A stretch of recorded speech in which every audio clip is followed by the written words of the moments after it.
Hello everyone, it's the Basford again, and welcome to another video and welcome to Nottingham.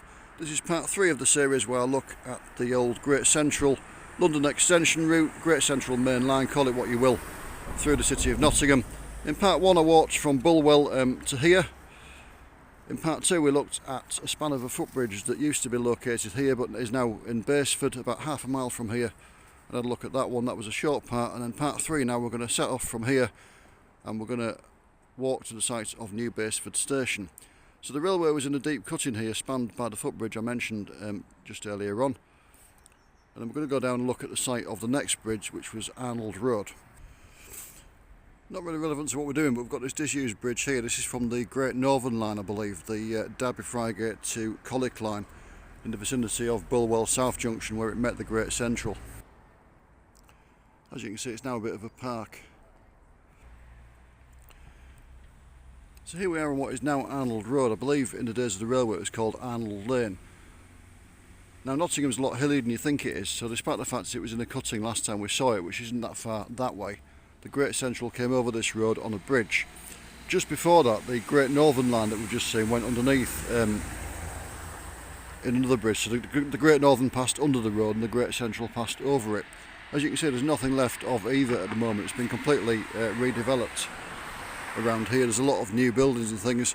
I would assume the little mound on the other side of the road marks where the Great Central's embankment was, which probably means I'm standing just about where the Great Northern Bridge was. But as I say, you can't see any of it. It's all been totally redeveloped. But yeah, if you look across the road there, you've got a bit of a mound there, and if I turn round, there's a little bit of a mound left behind me as well, so I would assume that's where the approach embankment for the bridge has been. So next up, the Great Central London extension crossed Valley Road, which I believe is the Nottingham Ring Road. On this side of it, there's nothing there. You can see some fairly newish houses which have been built where the embankment was. It's all been cut out.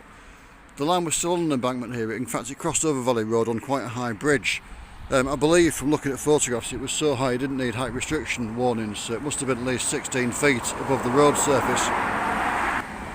On the other side you can see the base of the abutment is still there, the wall behind the bus stop there. And that is the base of the bridge abutment and the wing walls as well.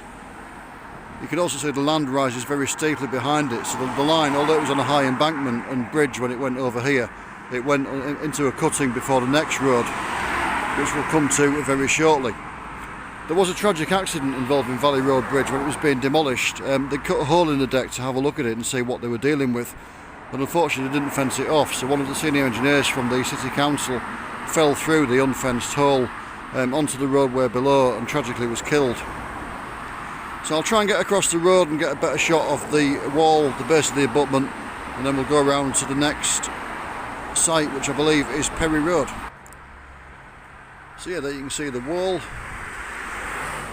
There's a bit of a marker on the bottom of it as well. I don't know what S means, probably sewer, maybe warning that there's something underneath there. And you can see the base of the wall, an abandoned lime bike.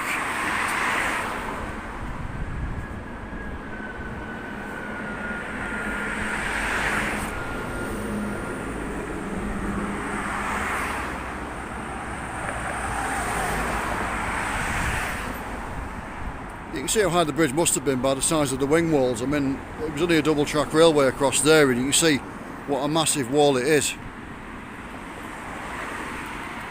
I think this middle bit's where the actual abutment has been. So yeah, you can see how the railway managed to go from a high embankment and bridge to being in a cutting. I'm about 3/4 of the way up the hill, and you can see the climb I've had as well. So here is Perry Road, and the line went under here in a cutting. The bridge was where that fence is on the other side of the road there, and the bus stop, and on that side you can see there's some newish houses that have been built on the filled-in cutting, but nothing left of it. So we're going to go around now to Hayden Road and we'll see the site of New Basford Station. So here we are in Hayden Road, folks, and that's the stationmaster's house for New Basford Station. Very similar to the one we saw at Bulwell Common, but not identical. Rather nice Jaguar XJS under restoration in the driveway there.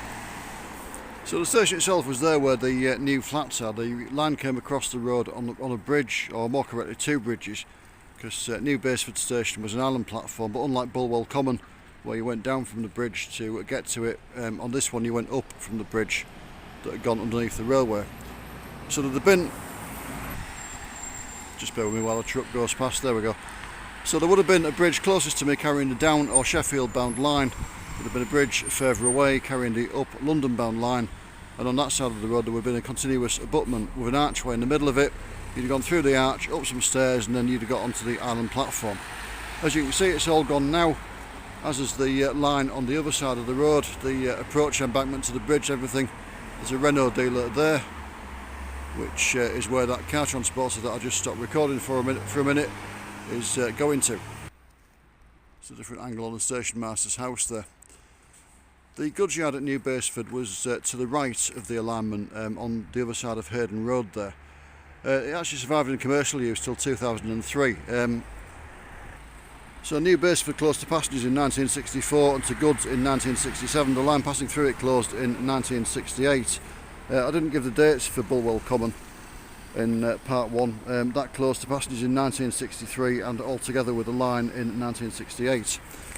But as I say, at New Basford, after the line closed, the goods yard remained in commercial use. The goods shed was there until 1984, when sadly it caught fire and had to be demolished. But the goods yard itself lasted till 2003. There is a portal to a tunnel, or there was, at the far end of the goods yard as well, Sherwood Rise tunnel, and that was had some doors fitted. It was used as a store by an electrical contractor for many years. That's been more or less totally filled now. But as I say, the rest of the goods yard continued in commercial use until the early 2000s, when unfortunately it was redeveloped and some housing built. I'm going to have a quick wander down the road that was built on it, because there might be something else I can show you, but we'll have a look. So this is Camelot Avenue, which was built in 2006 on the site of the cleared goods yard.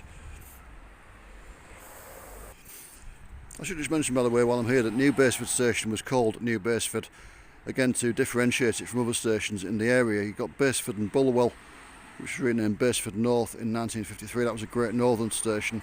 And you also had Basford Vernon on the Midland Railway line, what's now the Robin Hood line. You can see the cutting side behind the houses there as well.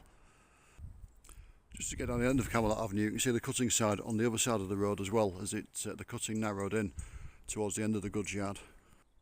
So you can see the sandstone cutting there, and if I go across you can see behind the houses there, behind the garden, the other side of it as well. See how much construction work they had to do to actually build this railway line. And folks, we're in, look, the gate's open. So at the end of Camelot Avenue there is a little recreation area. So it's quite a remarkable recreation ground. It's just in the cutting, as you can see. See the sides of the cutting there as you just turn round. It's a bit of a quagmire and I've got wet feet now, but it's worth it because there is the north porthole of Sherwood Rise tunnel. As I said, it was used by an electrical contractor who put doors on it. They used this end of it, and when they're finished and they were redeveloping the goods yard, they backfilled it up to this level. It didn't quite go to the top of the arch, as you can see. It was 665 yards long. It came out at the site of Carrington station, and that's where I'm going to go for part 4. But I've got quite a detour to get there because you can't actually go through the tunnel. But look at that, isn't that amazing?